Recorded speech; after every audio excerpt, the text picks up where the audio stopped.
catch up. It says we're live. I think we're live. We're live. Okay.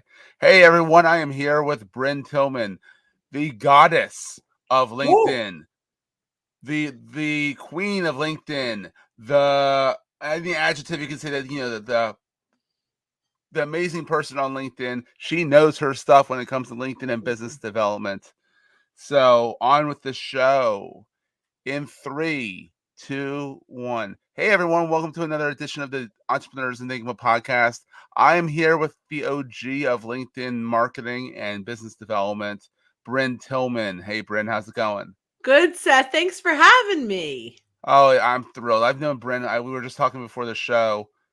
13 years. Like, she's one of the few people I remember meeting. Like, I know a lot of people, but I remember the day I met her. It was at a networking event, and the rest is history. Yay. Well, I'm thrilled that it led us to today. Yes, because I have seen where you are today. I've seen how it's grown over the years, and the popularity. People know LinkedIn equates to Brynne. Like, if you want to make it anywhere on LinkedIn, you need to kind of friend Brynne and follow her, do her courses, listen to her podcast. It's at the bottom of the screen here for those who are watching live. It's socialsaleslink.com, and then you just do a /podcast, and it's a fantastic podcast. I've listened to like 3 episodes already. There's a lot more, but I've dove into it, and I'm like, this is great. Good, thank you. Exactly. So, Brynne, tell us a little bit about you. How did you find your way into the entrepreneur space? It's interesting. When I met you as the community relations officer at a bank, and my job was to bring in people into the bank for networking / potential clients eventually. That's always the goal. And in doing that, I did a lot of networking where we met, and LinkedIn was this new hot thing. And I started teaching it at chambers of commerce and in, community groups. And it really started to take off. And ultimately, to try to condense the story, recognized, right, that there's a marketplace for LinkedIn for people that are entrepreneurs and in a business development role. It's not just this job seeking tool. And so I created a curriculum. I started teaching it. I was a partner with someone in a sales training company, and then launched my own company 8 years ago. Yeah. 8 years. It's been 8 years. Wow. Yeah. And, this little idea is now, we're teaching companies like TD Bank and Aramark and Comcast. So we've expanded in that direction, but we also serve the entrepreneur and the individual through our e-learning, our accelerator courses, and our coaching, which meets for $29. You meet us twice a week. You come on in, you ask your social selling questions, and we've got hundreds of awesome members coming into coaching every week. So that's fantastic. So it's group coaching, which I always found was better than one-on-one coaching, because you can feed your questions off each other. Yes. So if Joe or Steve or Donna phrases the question you were going to ask a little differently, it makes you think a little differently. It thinks, wait, that's actually a better way of phrasing it. I still get the answer that I want, but they asked it, so I didn't have to raise my hand. That kind of thing. Well, and the other side is we have a community of people helping. So it's not just my team that's helping. There are other people that have put into practice what we're teaching and have had certain results that they can share and different experiences. That's awesome. It's become a really great community.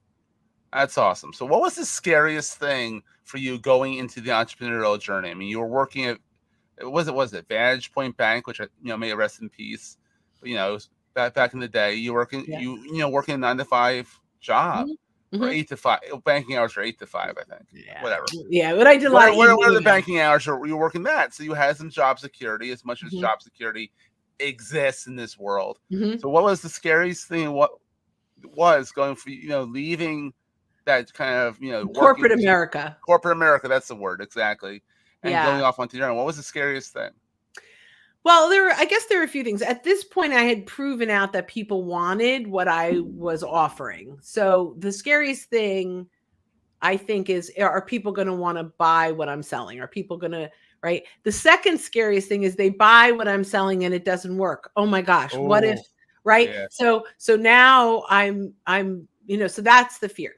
That didn't happen. It worked in spades, right? We had huge success stories across the board. But I would say the scariest thing is the uncertainty of anything, right? The uncertainty of the paycheck, the uncertainty of, what's coming next. And when you become an entrepreneur, you have many hats and many responsibilities. You have to sell, you have to deliver, you have to do customer service. And until you can afford a bookkeeper, you're doing that. And, there's just, that's the fun part. right. And there's I'm very lucky that now 8 years after launching my own company, we're a 9-person team. I have a full-time video editor. I have a social media manager. I have a full-time person that does LinkedIn profiles, and I have a full-time trainer. So I'm, and all of us are doing a little bit of selling. I'm still, myself and my trainer are the primary salespeople, but Bill McCormick, hi Bill. So we still do. So, but at the end of it, it's the fears are, is this going to work? And this is what I would say. And I did all this, by the way, without a plan. Right? I like, oh, let's try this. Oh, let's try that. And I recognize at one point when it's like, do I want to keep spinning my wheels, making it like I the first year I did break 100,000. So like for a lot of entrepreneurs, they're like, that's amazing, right? That's incredible. So I know I did that well, but the hardest part was the scaling. So how do I take it from being the Brynne Tillman show to, and now you have to invest the money. So I'm making this, but it's going to cost 80% of what I'm making to scale. But if I want to make more, I have to invest. And so if you say what was the biggest fear in all of it, it wasn't launching my own thing. It was the switch from the Brynne Tillman show to being a company. Yes, it's always scary. And actually, Ghost Media, we're going through that right now, is scaling. And it's like, this is terrifying. Yeah. I got a podcast for you to listen to, and an app, Masters of Scale. Oh, I've heard of that. Yeah. It's my plethora of podcasts to listen to. I collect really podcasts like baseball cards, So. Yeah, no, it actually really helped me think differently about scaling.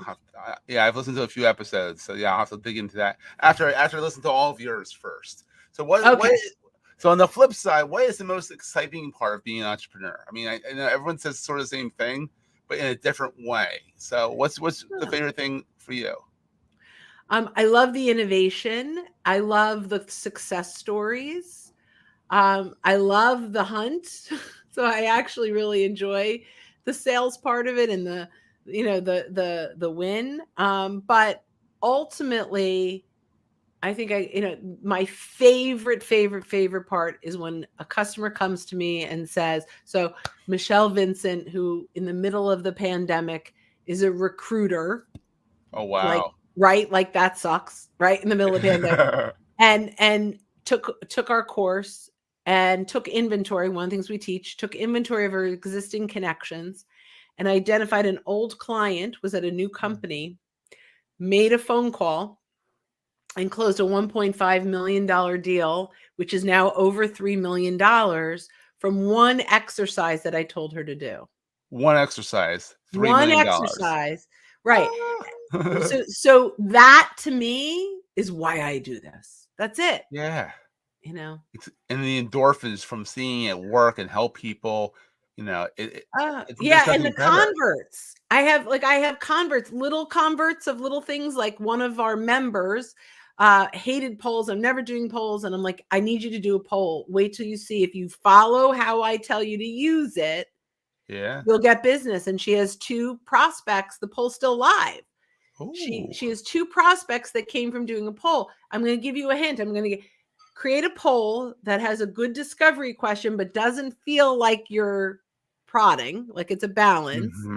and then get it into the inbox of your prospects and say, hey, as the CEO of an XYZ company, I'd love your one-click vote on my poll. And now we understand where the needs are based on that. Great way to prospect. That's a good one. Ooh, a nice little tip. That's a good one.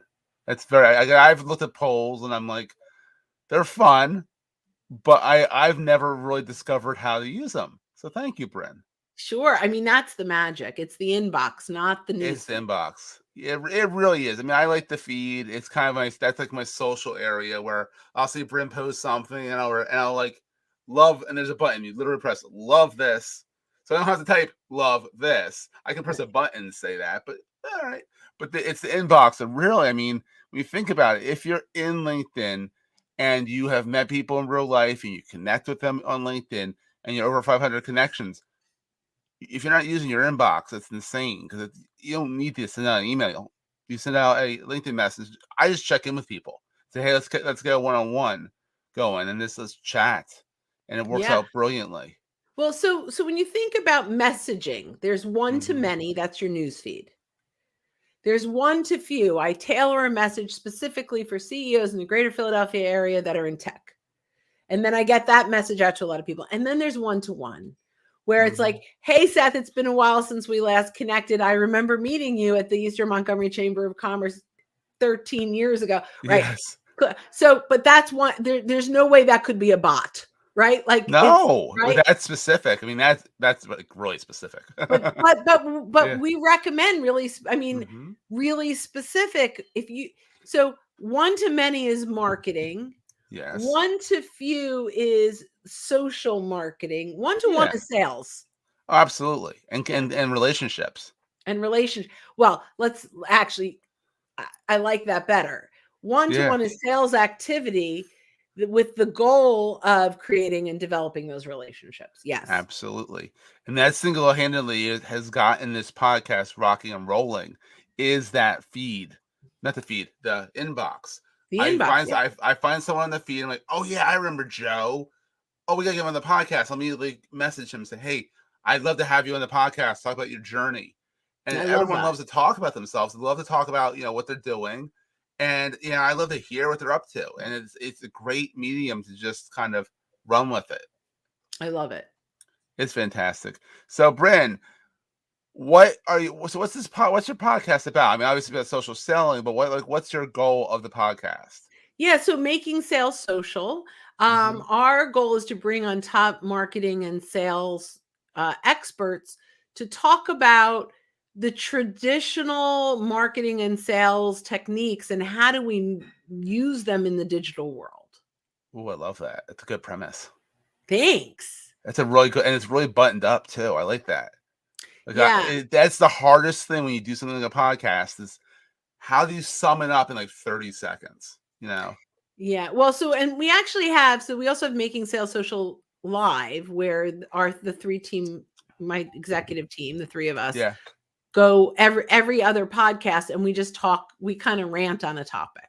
Oh, those are the best sometimes. The buttoned up ones are good, but you got to mix it up with the rant ones. The ones that are so it's every other episode is buttoned up, rant, rant, button up, rant. Yeah. And that's the way to be. And I tell a lot of people with podcasts, we're not going for NPR here.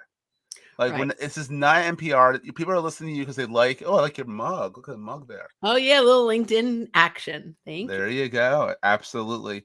And here's a question I know a lot of people are going to say, like, will your techniques work in other networks as well, not just LinkedIn? So ish. So, yeah. And why I say that is one of the big areas that really work on LinkedIn is the ability to filter and search by company, by industry, by location, by title. And so that we can identify our ideal buyers. It's very hard on Facebook, Instagram, Twitter to they have filters, but it's not the same. So if you're selling B2B, I think LinkedIn is absolutely hands down the best I agree. platform. That said, I mean, all of the other platforms have their strengths, but people are on Facebook for pleasure. Very few people go on Facebook to work. So you have Mm-hmm. to make sure that when, that on Facebook that you're bringing in your personality, that they're like, it's Mm-hmm. more. So Facebook is kind of like the house party, right? It Like everyone is. come and Yeah, hang out, where LinkedIn is the networking meeting, it is. right? So who goes to those networking meetings? Businesses, right? Mm-hmm. People that have a business that they want to promote, people that are looking to build relationships and networking partners. So, if think about, where would you go to build your business? Do you go to the house party to build your business? If you sell Arbonne makeup, maybe you do. And then LinkedIn may Yeah. not be the best place for you.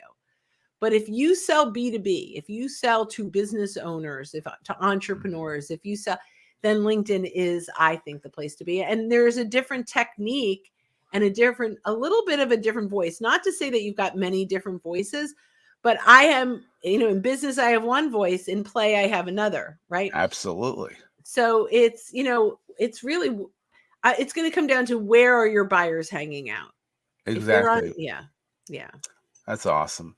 Well, Brynne, I know you have to run soon, but I just wanted to say, people, go out and check out socialsaleslink.com. Find her on LinkedIn. Follow her on LinkedIn. I mean, she's a wealth of knowledge. Brynne, it's been fantastic.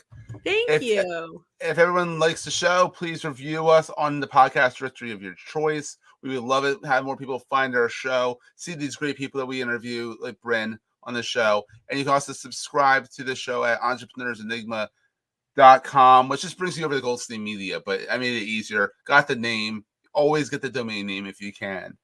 I And learned that from you, and now I own like 60. oh my God, it's addictive. It's And they're addictive. cheap, but it's worth it. So Well, I actually, one of them got bought for $3,000, that's a nice turn. right? I didn't even know it. I just got a check from GoDaddy and I was confused. And it Oh took me no, an hour to find out why I got it. because they sell one of your domain names free. That's awesome. Yeah. $3,000. That's a good turn. I know. We were like, woohoo, vacation.